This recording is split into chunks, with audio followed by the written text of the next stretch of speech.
সমস্ত অসারতা সব কিছু ইনশাআল্লাহ সমাজ থেকে দূর হয়ে যাবে। সেই জন্য আপনাদেরকে এই কাজ করতে হবে। ফেরেশতা এসে কাজ করবে না, ফেরেশতারা এসে জমিনে কাজ করবে না। কাজ করার জন্য আপনাদেরকেই সামনে অগ্রসর হতে হবে। এই আল্লাহ রাসূল সাল্লাল্লাহু আলাইহি ওয়াসাল্লামকে আল্লাহ তাআলা এই আয়াতের মাধ্যমে জানিয়ে দিলেন, সত্য এবং মিথ্যা দুইটা এক প্রান্তের না, সত্য এক প্রান্তের, মিথ্যা আর এক প্রান্তের। সত্য এবং মিথ্যার দ্বন্দ্ব হযরত আদম আলাইহিস সালাতু ওয়াস সালাম থেকে নিয়ে এই পর্যন্ত আছে না নাই? সত্য এবং মিথ্যার দ্বন্দ্ব আছে না নাই? আছে। সত্য সব সময় অল্প অল্প করে চলে, মিথ্যা সব সময় জোরে চলে। আমরা একটা জিনিস বলি যে চোরের মায়ের বড় গলা। চোরের মায়ের কি? চোরের মায়ের বড় গলা। এই কথা আমরা বলি না? চোরের মায়ের বড় গলা বলি। এই জন্য এটা মনে রাখতে হবে, হক সব সময় একটু নিভু নিভু করে জ্বলে। হকের লোক কম হয়, হকের লোক কম হয়, হকের মানুষ কম থাকে। আর মিথ্যা এবং অবৈধ জায়গায় মানুষ বেশি যায়, বেশি থাকে। হকের পক্ষে মানুষ কম থাকতে পারে। এই বলে এই হবে না, এই বলে এই কথা বলা যাবে না, এখানে মানুষ কম এই জন্য এটা না হক, এই কথা বলা যাবে না। এই জন্য এই কথা বলা যাবে না। আমি যে আয়াতখানা তেলাওয়াত করেছি এটাও আল্লাহ রাসূল সাল্লাল্লাহু আলাইহি ওয়াসাল্লাম হক না হক পার্থক্য করার বিষয়টাকে উল্লেখ করে দিয়েছেন। আপনি নিজেকে হক দাবি করেন, আল্লাহ রাসূল সাল্লাল্লাহু আলাইহি ওয়াসাল্লাম তিরমিজির আরেক হাদিসে এসেছে, আল্লাহ রাসূল সাল্লাল্লাহু আলাইহি ওয়াসাল্লাম আন আব্দুল্লাহ ইবনে ওমর রাদিয়াল্লাহু তাআলা আনহু قال قال رسول الله صلى الله عليه وسلم إن بني إسرائيل تفرقت على سنتين وسبعين ملة وتفرق أمتي على 73 ملة كلهم في النار إلا ملة واحدة قالوا من هي يا رسول الله قال ما أنا عليه وأصحابي। আল্লাহ রাসূল সাল্লাল্লাহু আলাইহি ওয়াসাল্লাম বললেন, বনি ইসরাইলের লোকেরা 72 ভাগে বিভক্ত হয়েছে। কত ভাগে? বনি ইসরাইলের লোকেরা, বনি ইসরাইলের উম্মতেরা 72 ভাগে বিভক্ত হয়েছে। আর আমার উম্মত 73 ভাগে বিভক্ত হবে। আল্লাহ রাসূল বললেন, কুল্লুহুম ফিন্নার ইল্লা মিল্লাতান ওয়াহিদা, কুল্লুহুম ফিন্নার ইল্লা মিল্লাতান ওয়াহিদা। আল্লাহ রাসূল বলেছেন সব দলই গুমরা, সব দলই জাহান্নামী, সব দল জাহান্নামে যাবে ইল্লা মিল্লাতান ওয়াহিদা। আল্লাহ রাসূল বলেছেন শুধু এক দল জান্নাতে যাবে, শুধু এক জাতি জান্নাতে যাবে। সেই জাতি কারা? সাহাবায়ে কিরাম জিজ্ঞাসা করলেন, মান হিয়া ইয়া রাসূলুল্লাহ, এই দল কারা? আমরাও কি সেই দলে থাকতে পারবো? সাহাবায়ে কিরাম বিচলিত হলেন যে এত বড় দল, এতগুলো দল হবে, ইয়া রাসূলুল্লাহ আমরাও কি এই দলের মধ্যে থাকতে পারবো, নাকি আমরা সেই 72 দলের মধ্যে চলে যাব যে 72 দল জাহান্নামে যাবে?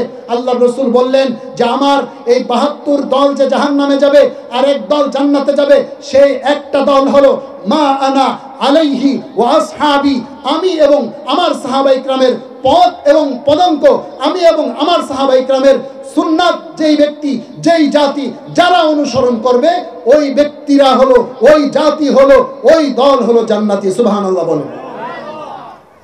তাহলে দল কয়টা হবে? আমাদের উম্মতের দল কয়টা? 73টা। দল কয়টা? 73টা। বনি ইসরাইলের দল কয়টা হয়েছে? 72। আমাদের উম্মতের দল, আমাদের রাসূলের উম্মতের দল কয়টা? 73। সবগুলোই জান্নাতি না একটা জান্নাতি? সবগুলোই জান্নাতি না একটা জান্নাতি? একটা জান্নাতি। জান্নাতে বেশি গেল না জান্নাতে কম গেল? 72 দল, এর 72 দল পুরোটাই জাহান্নামে গেল, জান্নাতে কি গেল? এক দল গেল, জান্নাতে এক দল গেল।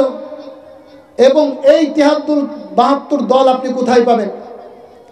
এই 72 দল আপনি কোথায় পাবেন? এই 72 দল কারা? 72 দল ইহুদি খ্রিস্টান না, 72 দল বৌদ্ধ নাসারা না, 72 দল হিন্দু অন্য কোনো শিখ না, 72 দল বিধর্মীরা না। 72 দল আমাদের মতো টুপিওয়ালা হবে, 72 দল আমাদের মতো দাড়িওয়ালা হবে, 72 দল আমাদের মতো জুব্বাওয়ালা হবে, 72 দল আমাদের মতো নামাজি হবে, 72 দল আমাদের মতো রোজাদার হবে, 72 দল আমাদের মতো হজ করনেওয়ালা হবে, 72 দল আমাদের মতো যাকাত দেনেওয়ালা হবে, 72 দল আমাদের মতো মুসলমান দাবি করবে। তারপরেও আল্লাহ রাসূল বলেছেন তারপরেও তারা জাহান্নামী। আপনারা যদি ইতিহাস পড়ে থাকেন, ইতিহাস জেনে থাকেন, হযরত ওমর ইবনুল খাত্তাব রাদিয়াল্লাহু তাআলা আনহুকে মেরেছিল কোথায়? মসজিদের মধ্যে নামাজের সময়, নামাজের ভিতরে, মসজিদের মধ্যে নামাজের সময়, নামাজের ভিতরে যে মেরেছিল সেই ব্যক্তি কি ইহুদি ছিল? সেই ব্যক্তি কাফের ছিল? সেই ব্যক্তি কি ছিল? আমাদের মতো মুসলমান ছিল। হযরতে উসমান ইবনে আফফান রাদিয়াল্লাহু তাআলা আনহুকে যারা শাহাদাত বরণ করিয়েছিল, যারা হত্যা করেছিল, তারা কি ইহুদি খ্রিস্টান ছিল? না আমাদের মতো দাড়িওয়ালা, আমাদের মতো টুপিওয়ালা? তখনকার যুগে সাহাবা ইকরামের সাথে যাদের সম্পর্ক ছিল, সাহাবীদেরকে যারা দেখেছিল, এত বড় ঈমানওয়ালা, এত বড় ঈমানের দাবি যাদের ছিল, তাদের হাতে হযরত উসমান গনি রাদিয়াল্লাহু তাআলা আনহুর শহীদ হতে হয়েছিল। তারপরে হযরতে আলী রাদিয়াল্লাহু তাআলা আনহুকে যারা হত্যা করেছিল, হযরত আলী রাদিয়াল্লাহু তাআলা আনহুকে যারা শহীদ করেছিল, তারা কি ইহুদি খ্রিস্টান ছিল? তারা বৌদ্ধ নাসারা ছিল? তারা ইহুদি খ্রিস্টান বৌদ্ধ নাসারা নয়, তারা আমাদের মতো দাড়িওয়ালা, টুপিওয়ালা, নামাজিওয়ালা, রোজা রাখনেওয়ালা, যাকাত দেনেওয়ালা, হজ করনেওয়ালা, বাইতুল্লাহ তাওয়াফকারী, মদিনায় জিয়ারতকারী এমন লোকেরাই হযরতে আলী রাদিয়াল্লাহু তাআলা আনহুকে হত্যা করেছিল। তাহলে বুঝতে হবে যে এই ৭২ দল এটা ইহুদি খ্রিস্টানদের মধ্য থেকে হবে না। এই ৭২ দল আমাদের মতো অনেক মুসলমানরাও সেখানে শামিল হয়ে যাবে। ৭২ দলে আমাদের মতো অনেক মুসলমানরাও সেখানে শামিল হয়ে যাবে।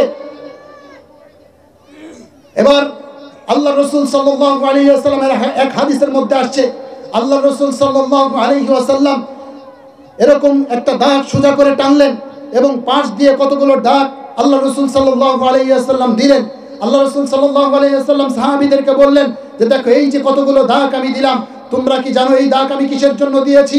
আল্লাহ রাসূল সাল্লাল্লাহু আলাইহি ওয়াসাল্লামের সাহাবা ইকরাম বললেন, ইয়া রাসূলুল্লাহ আল্লাহু ওয়া রাসূলুহু আলাম, আল্লাহ এবং তার রাসূল ভালো জানেন। আল্লাহর রাসূল বললেন যে এই যে দাগটা দেখতেছো এটা হলো সিরাতুল মুস্তাকিমের পথ, এটা হলো মুস্তাকিমের পথ, এই পথ হলো জান্নাতের পথ, এই পথ হলো আমার পথ, এই পথ হলো আমার সাহাবা ইকরামের পথ। আর যে পাশের পথ